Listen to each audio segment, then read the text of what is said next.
కర్నూలు జిల్లా వెల్దుర్తి మండలంలో పెన్షన్ల పంపిణీ కార్యక్రమం పండగల నిర్వహించారు. తెలుగుదేశం పార్టీ సీనియర్ నాయకులు బొమ్మిరెడ్డిపల్లి సుబ్బారాయుడు, నార్లాపురం తదితర గ్రామాల్లో ఎన్టీ రామారావు మరియు చంద్రబాబు నాయుడు చిత్రపటాలకు పాలాభిషేకం నిర్వహించారు. అనంతరం పెంచిన పెన్షన్లను లబ్ధిదారులకు అందజేశారు.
ఈరోజు గత ఎన్నికల్లో నారా చంద్రబాబు నాయుడు గారు చెప్పిన మేరకు ప్రతి ఒకటే తూరి 4,000 పింఛన్ ఇస్తానని చెప్పడం జరిగింది. ఆ రోజు అదే ప్రకారంగా 4,000 నుంచి మళ్ళా 3 నెలలు కలిపి 7,000 ఇవ్వడం జరిగింది.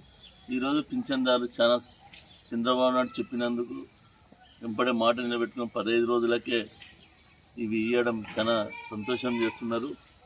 గతంలో 2,000 నుంచి 3,000 చేయనీక 5 సంవత్సరాలు వాళ్ళకి 250 5 సంవత్సరాలు అయింది. నారా చంద్రబాబు నాయుడు చెప్పడం వెంటనే ఇంతకుముందుకు 1,000 రూపాయలు 200 ఉండే పింఛను 1,000 రూపాయలు చేసింది చంద్రబాబు నాయుడే. 1,000 నుంచి 2,000 చేసింది చంద్రబాబు నాయుడే.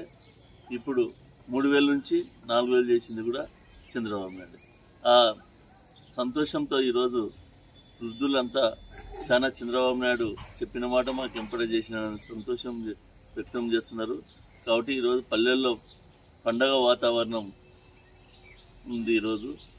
కాబట్టి చంద్రబాబు నాయుడికి అంతా వృద్ధులు రుణపడి ఉన్నామని చెప్పడం జరుగుతుంది. కాబట్టి ఈ విజయోత్సవాలు ప్రతి ఒక్క ఊర్లో విజయవంతంగా చేసుకోవడం జరిగిందని ఈ సభాముఖంగా తెలుపుకోవడం జరుగుతుంది.